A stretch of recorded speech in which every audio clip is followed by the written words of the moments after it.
very happy that we're managing to have this so everybody can consent. The meeting is being recorded, so for those who missed it, we can make it available. I thought that this was a very important sharing that we would need to have. And so Gideon and Fanie have very kindly sort of come in to act as stimulators. But I think the idea is, I think we're both prepared for about 15 minutes. Am I right? Yes. Yeah. So once we'll run the two of you consecutively, and then we'll open up for discussion. Because I think although we've reflected quite a lot on last year's teaching and the what we called emergency remote teaching, I don't think we've had enough time to consider what's been happening this year and how you've been trying to deal with, because I think what's different this year is that we have students who had never been to university, who had to come onto courses immediately online. So there was that lack of interaction and how you managed to deal with that. So I think it's going to be very interesting for me anyway to hear it. I've heard a little bit from students at Brits, and it'd be interesting to see what the correlations are. So without further ado, what I would like to do is first introduce our two speakers, and I'll just introduce them straight away. Gideon is in maths, and he teaches the two mathematics modules and for the extended program. And Fanie is in the accounting module. So we've got two completely different subjects with different demands and different content, which will help us a lot to see what kind of challenges there are and what their experience has been. So I'm going to hand over to you, Gideon, to start. And when you've finished, can you see the chat box? No. Okay, then I'll just say out aloud when you've got about 2 minutes left. Okay. Okay. So you're getting 15 minutes, and I think go ahead when you're ready. Okay, thank you very much. Also, thank you for the opportunity to talk about this. I just made short slides. It will be really quick. I think it will be less than 15 minutes, but okay, let's jump in. Okay, so if you can see then the next slide. So I just want to say that I'm the module coordinator of the modules 133 and 144 this year in the BSc Extended Curriculum Program. Last year, when the lockdown started, I was the coordinator of 133 and 143. Those are both calculus, pre-calculus and calculus modules. And this year, the 144 is the applied calculus for the biology stream students. Okay. I also have to mention that I present all these modules also on Groenkloof campus for the B.Ed students, which is another challenge to me because the situation is quite different with those students, but I have to lecture them also in different time slots, and that many times causes problems for me because then I have clashes with Mamelodi because they told me the timetables cannot accommodate different campuses, the timetable. So, but I manage this. I'm using my assistant to help when there's a situation. Okay, what I can say about my teaching and learning philosophy is I try to create a positive and friendly environment when I lecture, and I want to make students feel welcome because students have a fear for mathematics, and they also have a fear for asking questions because sometimes, you know, other students laugh at them and things like that. So I work quite a lot on those things to make them feel that they can ask questions without fear. This is in class as well as outside class because, I mean, now that we are online at home, I'm available with my laptop, so they can email me at any time of the day and night so that I can then answer some questions. So I am now actually more available as what I was in the past because of this situation. So that's maybe one small little benefit. To assist students in filling in those missing gaps. Okay, so that is part of my philosophy. I have to fill in all those missing gaps that they bring along from school. And believe me, there are a lot of missing gaps. Any mathematician will be shocked if you hear and see the things that some of these students write down on paper. You cannot believe it. I'm always surprised. The aim is to prepare these students for the subsequent modules. In other words, the semester 2 and then semester 3, which is now next year, first semester, the follow-up modules. So it's not only to prepare them for this module, but also for the subsequent modules. And they need to develop mathematical skills and to solve problems, but also they need to know how to solve real life situations that can be created. So the COVID pandemic created a lot of challenging situations for us. The online lecturing harms proper teaching and learning significantly. Whether you believe it or not, this is really the case. There is definitely a harming effect on teaching and learning. For one thing, there is no face-to-face contact with students. Now, I suppose different lectures are different, but for me, I have my experience of being a teacher for many years. I work with eye contact and I also look at body language. I can learn quite a lot from that by just looking at students, if they are with me or not. So those things are missing now because I'm looking at a black screen in front of me and I'm talking alone when there's a lecture. Students have, in many cases, limited or no Wi-Fi or internet connections. They have no laptops. And it's also a financial implication because sometimes there is no money to buy also a laptop. So these students surprise me when they actually do their work with their cell phones. I mean, you can't imagine that someone needs to work from that small screen of a cell phone and do proper preparation for tests and things like that. So this is quite a problem. And then the situation at home is also not conducive for proper teaching and learning. First of all, space. These students do not have, in many times, their own room or a study where they can sit and work. And there's a lot of noise. Sometimes when a student asks me a question, I can hear taxi hooters and things at the back, or I can hear a lot of laughing and talking. And I know their small siblings are also in the house and they're running around. And between all of that, these poor students need to concentrate and receive new information. So it is quite a challenge for them that we can never forget. Then it happened both last year and this year that the students are not sure how to use ClickUp and the Blackboard Collaborate platforms. They ask many questions. They can see it on their screen, but they are not sure what is the sequence of how to go about to use these platforms that we create for them. Then they also don't have help from fellow students. Because, you know, when your fellow students sit next to you in class, you can quickly ask something, and now they can't because they are each one alone in their houses. So that is a problem. Also, the study groups do not function well because of the physical distance between students. Many of them are in different provinces, so they are far away from each other. Students also stay far away from Pretoria. And this also created the situation this year that they could not or cannot buy the textbooks.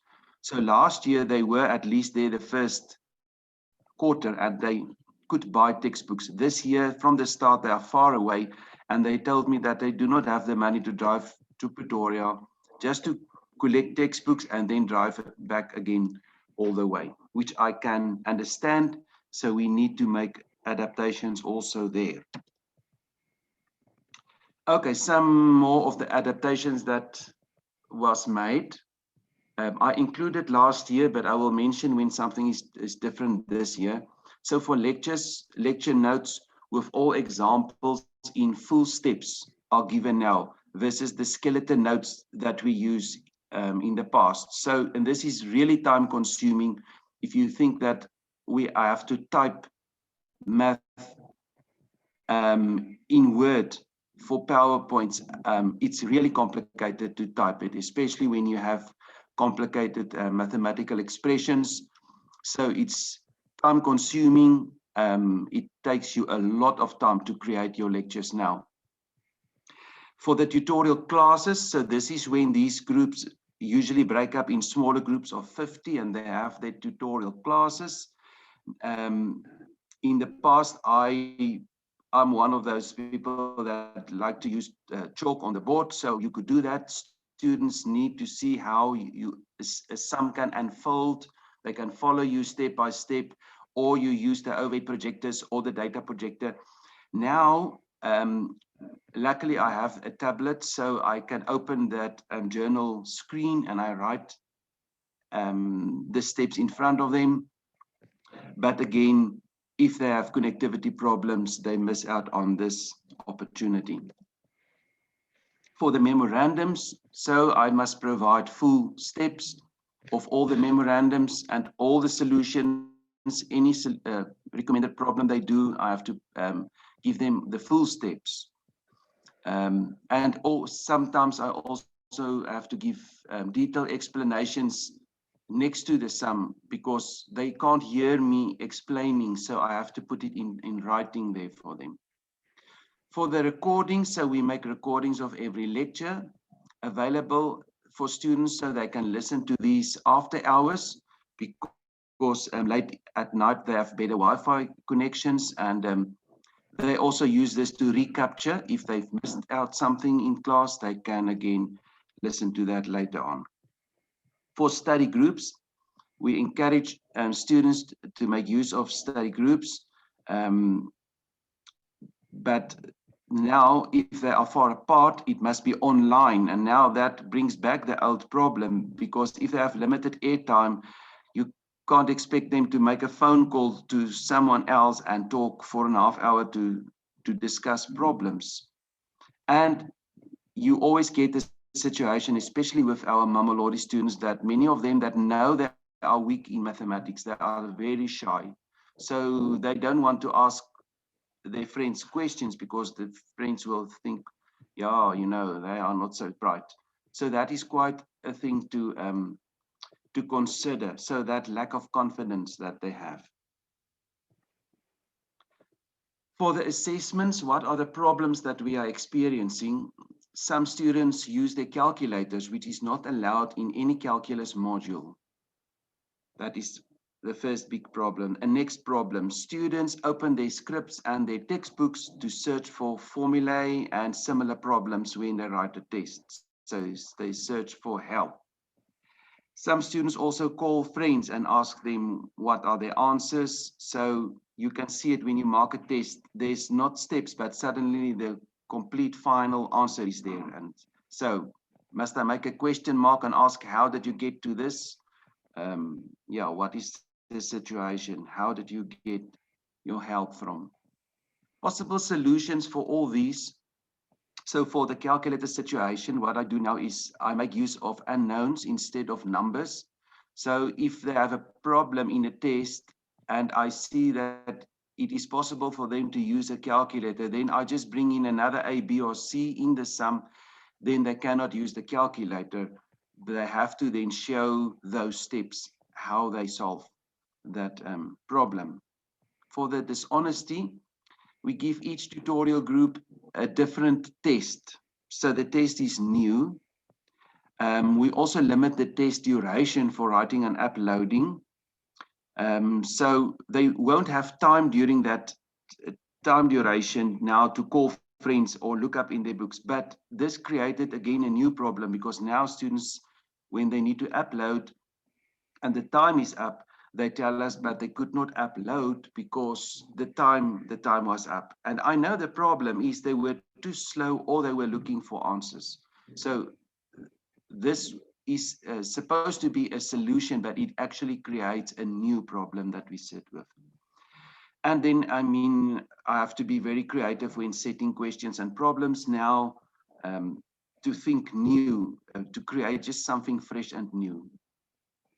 For them obtaining help, there's nothing that we can do. Unfortunately, if a student calls someone else and asks what is the answer, there's nothing we can do.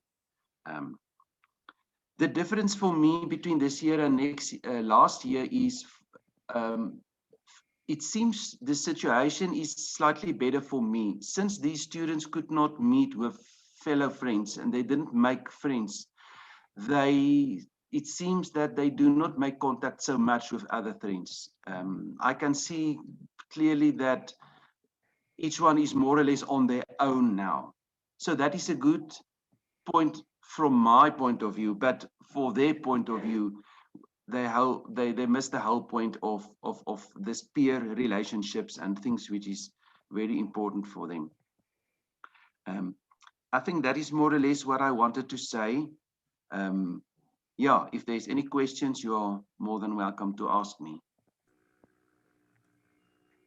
Thank you very much, Gideon. What we're going to do, can you just either put questions in the chat or just keep the hold on them?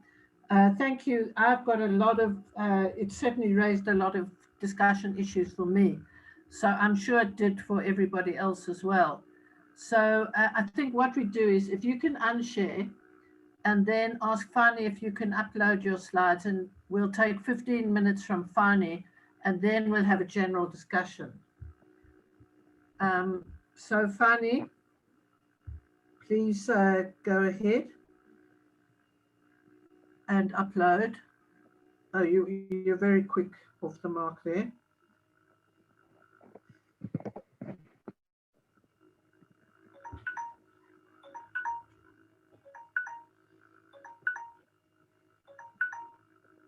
All right, there we go. Okay, I got the screen shared, and then I was looking for my mute button, but I found it. Can you hear me? Yes, loud and clear. All right, let me just briefly show my face. I don't know if you can see me, just to show that I'm not sitting in my pajamas. And then I'll turn the video off during the presentation. And so there you go. Good day, everybody. Thank you for the opportunity to allow me to share some reflections on engaging with students in an online environment. So I want to start off by sharing something that my wife actually shared with me a little while ago, just before I went for a run, before it was this chilly. And so just as I was about to leave and go for the run, she took out her phone and she said, "Hey, have a look at this quote." And I'm going to paraphrase because I can't quite remember it perfectly, but it meant something to me during the run, but also actually subsequently. So it said something like this: you don't have to go for a run, you get to go for a run.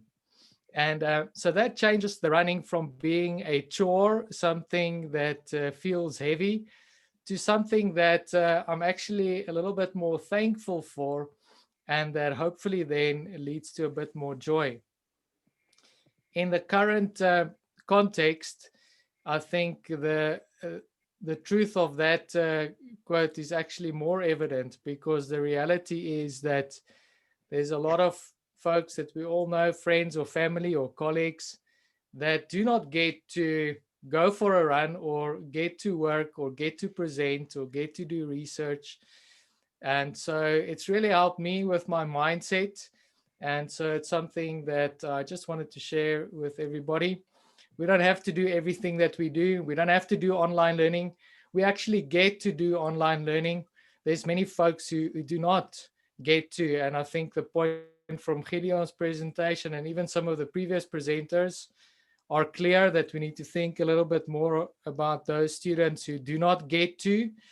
But currently we can be thankful, and those students who can engage can be thankful that they get to. Even if it is on a screen, small screen, there's others who do not get to at all. So I'm going to focus my presentation on something very specific. And I want to start off with this question that was asked to Isidore Rabi, I don't know him, but I'm sure some of the STEM folks, maybe they do. He was a Nobel Prize winner in physics. And they asked him, what helped you to become a scientist? And this was his answer. He said, every other Jewish mother in Brooklyn would ask a child after school, so what did you learn in school today? But not my mother. Easy, she would say. Did you ask a good question today? And so that's what my presentation is going to center on, is how we can get our students to ask good questions. So just a disclaimer before I continue is this is a reflection. This is not a rigorous research presentation. So I don't know how you feel about that. In the chat box, just type 1 if you're happy about that, and type 2 if you're not so happy about the fact that this is only going to be a sharing of reflective thoughts and not a rigorous research presentation. Okay, great. Happy that Marissa is happy. Oh, everybody's very happy to get a break from research. 1.5. Oh, that's awesome. Okay, awesome. Thank you guys for the feedback. So just my context, I'm lecturing the ECP accounting module, and we have about 330 students last year, about 330 students this year. In terms of what I'm focusing on in this presentation, there's obviously the 3 aspects we could look at in terms of teaching and learning, but I'm going to center on student engagement, and I'm going to center on engagement outside of the class, as opposed to in class or during an online session. And then lastly, you can look at engagement and enhancing engagement through pedagogical methods, type of questions you ask and the way you teach, etc. Or you can look at it in terms of the technology, enhance it through the technology that you're using. So I'm going to focus maybe a little bit more on the technology side and just share with you something that we've been using and how it's been working or not working for us. Maybe it's some value to you, maybe it solves some problems, and maybe you've got additional thoughts that you want to share. So here was the thinking. One cannot be a good learner, but a poor thinker. And this was an anonymous quote. One cannot be a good thinker and a poor questioner. So obviously, we can see the value of asking good questions to stimulate learning. And so that led me to think, okay, how can we actually stimulate and encourage and support asking questions and remove the common barriers, which Gideon also touched on in terms of students being shy and fearful to ask questions. And how can we make it a bit more fun or rewarding to ask questions? So we've got this constraint in that we have to do this online, or we could think we get to do this online because technology actually enables us to remove some of these barriers. So there's some pros to doing this online. So my immediate thought was, okay, this is what I'm looking for. I want to stimulate engagement. I kind of solved some of the teaching and assessment problems that I had, but the one issue I still had was engagement. So I thought there must be a tool out there somewhere. Surely this is the 21st century that someone has developed. And so this is what I was looking for. I was looking for something that's safe, that can protect the anonymity. I always struggle with that word, but something that could protect the anonymity of students when they ask a question, something that would be fun and rewarding, something that would keep things organized, and that would be easy to access on different platforms, whether using a browser, a computer, or a mobile device, and something that would be easy to moderate. And then lastly, obviously, it would be great if it's free. And then ultimately, this should support question asking and learning. And so here are some of the alternatives we considered. And the ClickUp discussion boards. So they tick some of those boxes. Moderation is possible. There's a community of learning. It's quite organized. The difficulty that I know of is that it's not anonymous, or at least I'm not aware that you can do an anonymous setting on there. It's not so modern or user-friendly, and it's not really, in my mind, as fun and rewarding as maybe what I was looking for. I did try this in the first semester last year, and the take-up really wasn't that great. The other one we considered is WhatsApp, and we did use that too. The big pro there is it's easy and everybody's on WhatsApp. The con there is that the group sizes are limited. You can only have 256 people on a group. So if you want the whole class on a platform together. That's not going to be possible. It's disorganized. If you've been on any WhatsApp group, you might have to scroll up at length to find a question that you're looking for. Moderation is difficult. You can't edit or somebody's questions or answers. And then the other one we considered is email, and we still have that available, but obviously you lack the community of learning with email. It's obviously got the big pro that it's anonymous. Then I looked at another platform called Piazza, which looked good to me, but I didn't use it at the end of the day. And so I don't have so much to comment because I don't have any experience on it. But what I did see was it didn't look as modern or fun as the platform which I eventually went for, which was Campuswire. So this is what we're using now. It's called Campuswire. You can just go to campuswire.com and you'll see it there. And the reason we opted for this is because well, it's a number of reasons. Because it kind of ticked all the boxes that I just spoke about. And so here's just some screenshots. Here you can see the leaderboard that is displayed on the platform, showing the top contributors in terms of asking questions and answering questions. And this happens automatically. So I don't have to go and grade questions. Every time a student asks a question, they get points. Every time they answer a question, they get points. If somebody likes a question, let's say I like a question or one of their peer likes a question, then they also get points. If somebody likes their answers, then they also get points. So it kind of adds a bit of a gamification element to the whole question and answer thing. So that made it fun and rewarding. And so that was one of the big drawing cards for me. Obviously, it ticked some other boxes as well. And so here's some feedback that we got from the students as to the main reasons why they are using the platform. And so you can see Campuswire here in blue. And you can see that students said one of the reasons for using Campuswire more than the other platforms is that they can learn from other students' questions because it's always available. The second biggest reason was that they're able to ask questions anonymously.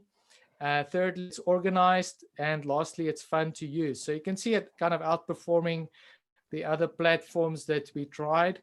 ClickUp discussion boards, emails, WhatsApp, and live Blackboard Collaborate sessions. And so we kind of think that it was definitely a success and it is working for us. Just to evaluate one more aspect, in terms of the ease of use, and when we compare it to the other platforms, it's kind of in line with WhatsApp.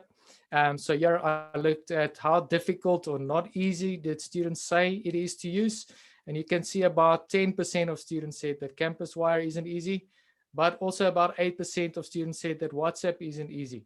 So it's kind of in line. Nobody really found it too hard to use.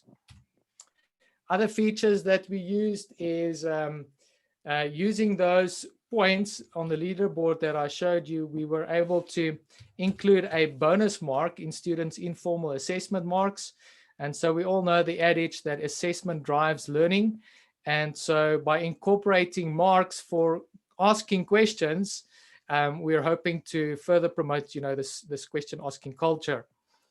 Then we've got different categories on the platforms for the different topics, but we've also got a non-accounting category. So where I can post maybe some personal growth questions or ask students for their inspiration, anything that inspired them. And they share quite a lot on there. And they kind of like each other's quotes or things that they say there. Other features we've used is the polls. There's chat rooms for my tutors. So they each have a separate chat room for their tutor group. And then direct messaging is also available. If you don't want to post your question on the class feed, you can directly message an instructor, a tutor, or myself, and then we can get back to you. Sorry, I'm speaking fast for the sake of time. And then our experience positives is when we looked at some limited stats, okay, so not that rigorous, we got more questions on Campuswire than WhatsApp and email combined. That was comparing semester 2 and 1 last year. And this year, actually, the number of queries is a lot more. I can just from looking at the number of queries, it's already over 300. And so it's increased a lot more compared to last year. Last year, the feedback that we did get from students in the feedback surveys, which was unsolicited about the tool, there was a lot of positive comments, especially with regards to just getting likes and upvotes from a lecturer or a tutor seemed to mean quite a bit to students. There were no negative comments, so that's also good. And then a nice way that we used the reputation scores of the platform is we actually used it to headhunt one of our tutors for this year. So the top contributor on the platform last year is now one of our tutors. And she actually answered questions better than some of our tutors from last year. And so I identified her, and she's now one of our tutors. Just some of the negatives that we've experienced. It's another platform that students have to get used to. So getting everybody to sign on requires a bit of commitment and follow-up, but we've managed to do that, well, to at least a satisfactory extent. And then there's some bugs that we've experienced on some of the mobile apps. Sometimes you just have to restart the app before it would update a question answer that somebody posted. But there's a reporting tool, and they seem to be fixing bugs continuously. But that's some of the negatives we experienced. To see what it looks like, you can go to campuswire.com. If we have time, I'll show you. 1 minute, Fanie. And 1 minute, I'm almost there. And so here's just some other ideas to stimulate question asking in terms of engaging with students. We've talked a little bit about technology. There's probably a lot more that can be said about pedagogy. So how to model question asking to your students, how to evaluate that, and how to praise question asking. So that's something that the platform also enables with the likes and the upvotes. And here was a nice thought that I saw in preparing is before starting with a new topic to ask students, what do they want to ask about the topic? Let's say, for example, value-added tax. What do you want to ask about value-added tax before we start? So to, again, help students with the articulation of questions. Okay, so here's my questions that maybe we can discuss further that I want to pose to you. What pedagogical ideas do you have to help with engagement? What are you using to engage with your students outside of class? And how are you making it fun and rewarding? And how are you making it safe or less intimidating? So there we go. There are some references that I used. But I'll leave that up. Thank you very much. Thanks, Fanie. Leave that up because we can leave that on. I want to just say a big thank you to both Gideon and Fanie for putting yourselves out there, because you've both given us stuff to engage with discussion. Fanie didn't sound as optimistic, but it sounded to me like, I mean, not Fanie, Gideon, but it sounded to me like he did have some solutions as well that I think would be quite helpful. So can we just open up now? I'll chair the discussion. I had a lot of questions, but I think it's your session, ladies and gentlemen. So I'm going to leave my video on and my mic. You can either raise your hand and ask the question by unmuting, or you can ask the question in the chat, whichever suits you better. And I can see people are already active. Janine's already calling a modulator coordinators meeting. She's really fired up. So, and Christine's made a suggestion, and Janine's made a suggestion of a date. So, anybody want to ask a question, add to the discussion?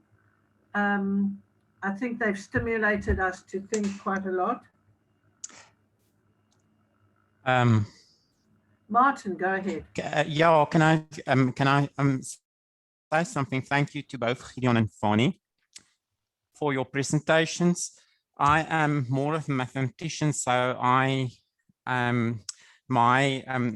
what Gideon shared is 100% what I also experienced. But what I wanted to say is that regarding, I mean, one point in Gideon's presentation was the problem now that if people stay outside Pretoria or not close in this region, then it's a problem to distribute the handbooks. And what happened with my course, the WTW 135 course this year, because we had to order books from overseas, because the first time that this course was presented. So Mr. Rassi Erasmus, he's the director of this bookmark shop on campus. He agreed that they will courier the handbooks, that big pre-calculus handbook, that's a quite thick textbook.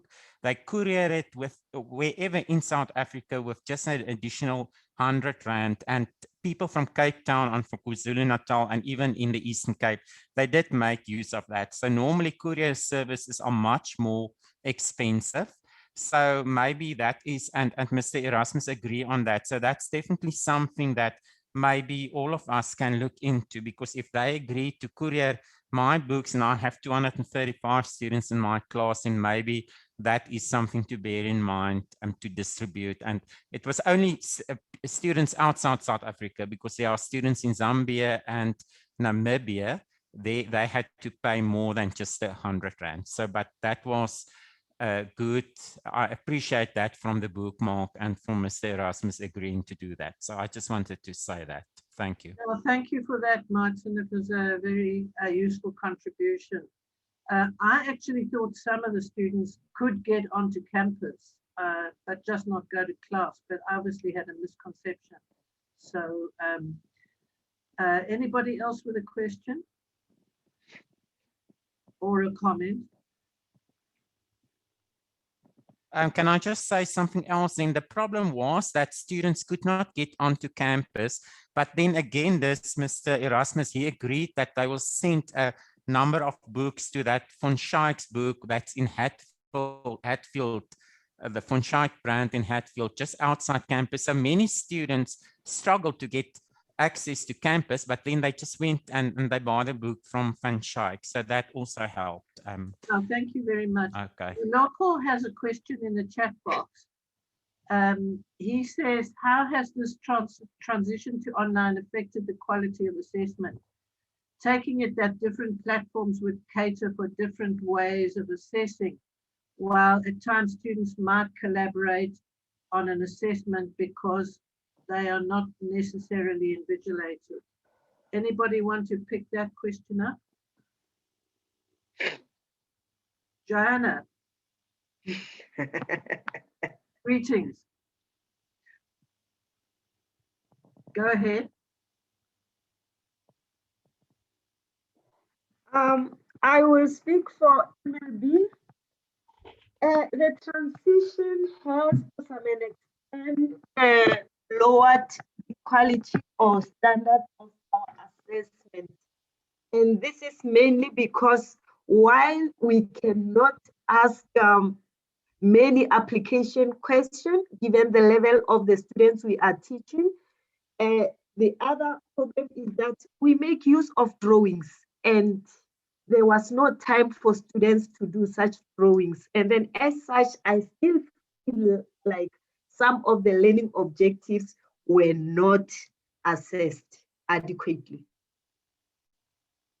So that's one answer, Maloko. Joanna, is it not possible to ask students to do a drawing, take a picture and WhatsApp it or email it? As we speak now, we are applying our flipped classroom, and they are also expected to send those kind of documents via Turnitin. I had to field many emails because students are encountering problems. I would send them a Word document, and they will insert their drawings, PDFy the script, but then I have had issues. So you can imagine if that's in an exam situation. No, very, very challenging. Any other comments or questions, reflections, specifically also about whether it's easier or more difficult this year with the students? Okay, can I just come in here also? All right. What happened last year is suddenly I had a much higher passing rate and grade average. So I realized we sit with a little problem. These students now help each other, and the dishonesty was quite a big problem. So I had to make a mind shift about this for this year. So I've changed some of my ways of asking questions in specific ways that now relates only to mathematics. So it cannot work obviously for all different modules, but I am definitely more satisfied about the outcome this year because it's definitely more realistic as what it was in previous years. So it has to do about the way you create new questions and how you make it in a way more challenging. So you lift the level of the difficulty of the questions. So that makes quite a big difference. So I think with regard to the question, I'm definitely more satisfied about the way that we do things this year. It's definitely much better. Our assessments are definitely more in a way that it was in previous years.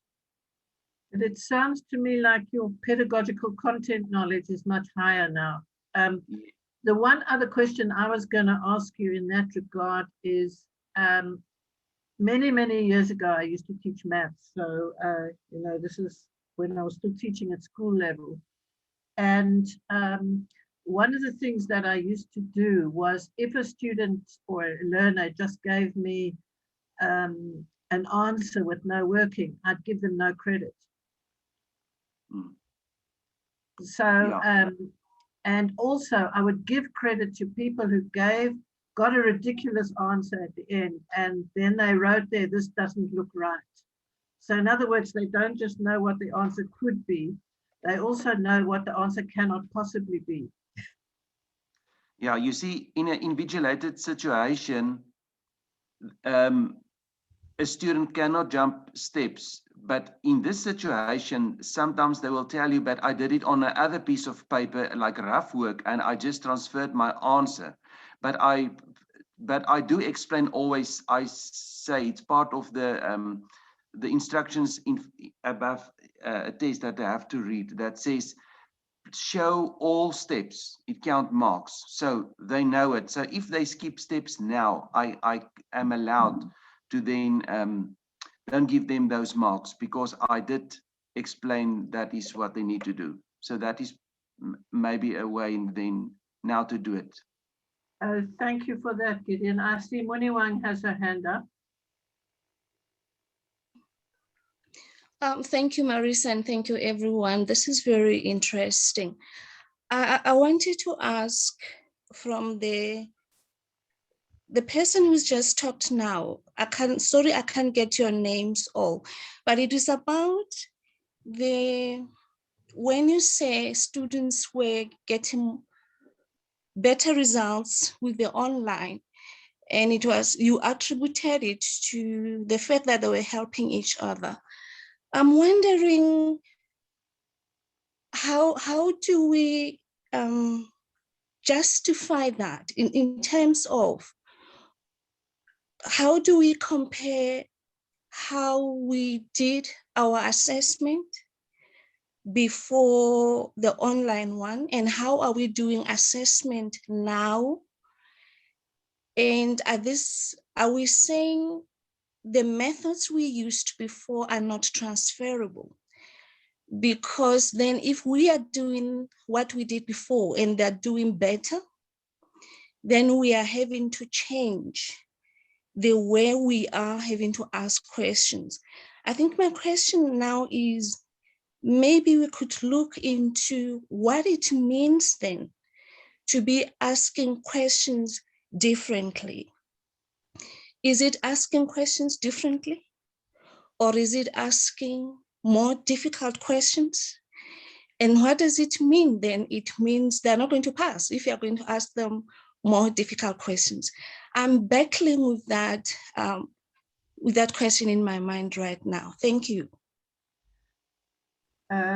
Gideon, by the way, Muniwang is a maths educator. So I think she can probably relate to some of the difficulties that you're having. Do you want to answer that?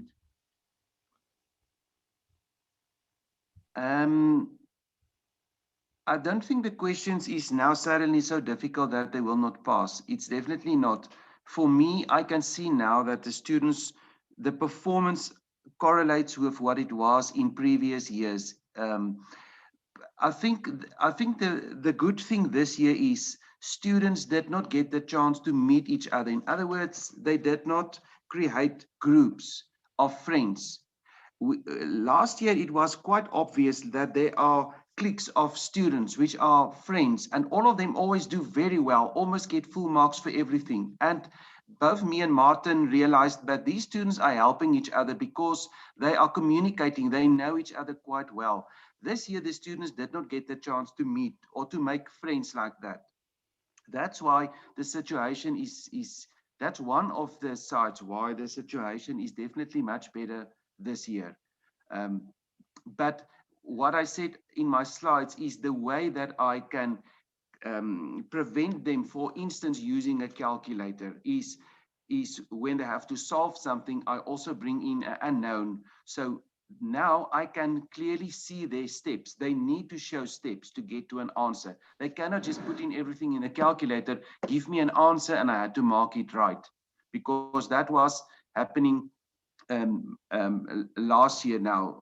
So this is the way that I really try to cover that sort of problem. Okay, thank you, Gideon. Christine has her hand up.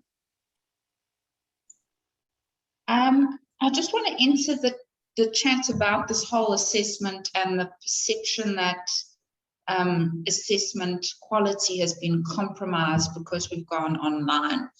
I think that perception has to change, and that's what my colleagues are already saying, is that the quality has not been compromised. Perhaps it was compromised in semester 1 last year for some modules, but all of us as educators have gone above and beyond to improve how we ask questions and also the amount of questions available. Me and my team will make 4 different questions, and the students are all allocated those questions randomly. So that's to try and minimize the testing, but a lot of work goes in to make sure we are testing at the same level across those questions. So please don't underestimate the work that we as educators are putting into getting results that are comparable to previous years. A lot of work has gone into that.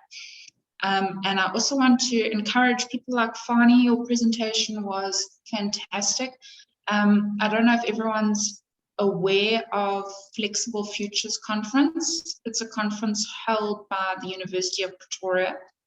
And they really are looking for people who have done something interesting to share with their colleagues in terms of how we better teach and learn. So you don't have to be an expert in science or maths education. It can be anyone who has tried their hand and seen some good results. And I would like to just urge everyone, this is a fantastic platform as a first try, but I think we could take ideas like Fanie's to the larger community at UP. Thank you for that, Christine. I think the one thing I really appreciated about Fanie's presentation is that it's the first evidence I've seen of active student engagement, which is something that we need to be looking for. You know, the one side of the coin is Gideon's thing that they haven't got any friends, so they can't cheat. But the other side of the coin is they do need social networks in order to really feel part of a process and not to feel isolated and alone sitting somewhere, you know, in Limpopo trying to study. So that creating a knowledge of other people who are out there and reaching out to people is, on the one hand, important, but it does, as far as Gideon has suggested, have drawbacks. So anybody else want to raise any points? We've got about 10 more minutes. So anybody who'd like to bring up a new issue or respond to an old issue? Can I jump in on what you just said, Marissa? Please do. Yes, so just on the topic of student engagement, it was also my, in terms of the 3 pillars, teaching, assessment, and engagement, it was the one that I felt the weakest in when online learning initially started. And so I let my mind wander a bit on that one. And I fully agree, we need to find ways to engage with students. If it's going to be online, we need to find ways to do it online. We can't just have the excuse we can't meet physically. We maybe need to shift our mindset there again and to say, okay, we don't have to do it online. We get to do it online. So what do we get to do in terms of engagement that we can do online that we wouldn't be able to do in another way? Or what ideas does it spark? And so there's another idea that I actually want to pilot with some of the bursary programs in the EMS faculty this year. And that is to run like a wellness campaign where there's also, again, this running leaderboard where people get points for different wellness aspects like exercising, eating, or even proper sleep. And obviously, the more people that engage, the better. And so the kind of the tagline that I have in mind for the campaign is gaining some distance to close the distance. So we need to find a way to close the social distance gap that is created by being online. And we don't have to be scared about using online tools to do that. And so if we can find online tools that are not only used for academics, so something like a wellness for staff and students to be able to engage and or engage with one another or engage across staff and students, I think we could improve. No, thank you. And I would encourage you to go do that presentation on flexible futures as suggested by Christine. I'm sure that a lot of people will be quite excited about it. Anybody else like to raise? Oh, Janine, you have your hand up. Please go ahead. Yeah. No, thank you for the opportunity, Gideon and Fanie. When I approached you, we didn't know how it would turn, but you did a very good work. Thank you. I will encourage all the colleagues in the ECP not to be shy away when we send the request to present. Look at what turned out to serve people's worth. We learn a lot, we hear a lot from you because we are discipline specific, and each discipline has its own kind of setback, and the setup is different, but we can learn a lot and can get good ideas that have been implemented by other lecturers. We can take it to our own subject and see how we can implement it. To just talk about this kind of being sociable from far, but yet feeling closer and having this scoring board is so important. We feel it with the students being in the residencies. They're complaining. They say their visitors are not allowed. We cannot do the homework with our friends. The only way we go to the bar, they use the bad examples. But if they could know and then see that scoring board, it's kind of motivating them, because everyone being a competitor, they want to be also on that scoring board to be the leaders, and then can bring them to excellence. So it's a very good platform. I think we need to take it further. As Christina was suggesting in the chat there, can we investigate it further for those other subjects? I think we need to do that. And I need to paraphrase now here, Prof. Good, in one of my one-on-one meetings, she was saying that about how we can get different discipline to talk to each other. So we can take, like, we're lucky here.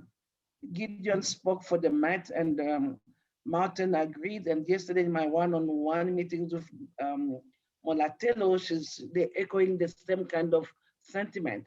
So if we can get now the discipline come together as a team, being the presenter, maybe you can turn around our module coordinators meeting. Instead of me coming to report this and this, we can adopt this type of mindset because we want to share the good, reflect on our teaching and pedagogy and all that. If you can turn it around to use this type of mindset, this type of questions, and we share, those people present and we engage on that, and we close our meetings, then we need to extend that to the staff academic in our groups to come and listen to this, because then we learn, we can implement in our own discipline what we can implement, because not everything can be applicable to all the discipline, but we can have different ideas and venues. Thank you, Madam. Thank you, Janine. I just want to draw your attention to Prof. Gude's comment in the chat box. We always think of problems of transition from high school to university. Just occurred to me that online learning adds a dimension that we never had. Students would effectively only know their former high school colleagues, if any at most, no peer interaction or assistance. And she's raising the same point that I did, and that is it an advantage or disadvantage? And she said, thank you to you. We've got 2 more minutes left. Anybody who hasn't had a chance to contribute who'd like to say something? Just at the end. Okay, so in that, I would just like to say thank you very much, Martin and Gideon, for putting yourselves out there. We're really grateful, and I think most of us appreciated it greatly. If there are people in your discipline who couldn't come because of a clash or something like that, there will be a recording available, and I'm sure Joni will let people know how to get hold of it. So I think let's give them both applause. And like that. And next time, I haven't got it in my head if it's next week or next time, we've got Rebecca, who's going to be presenting. I'm trying to showcase some of the papers from the colloquium proceedings, and our very own Rebecca has a paper in there, and she's going to share that with us at the next seminar. So thank you very much to everybody for attending.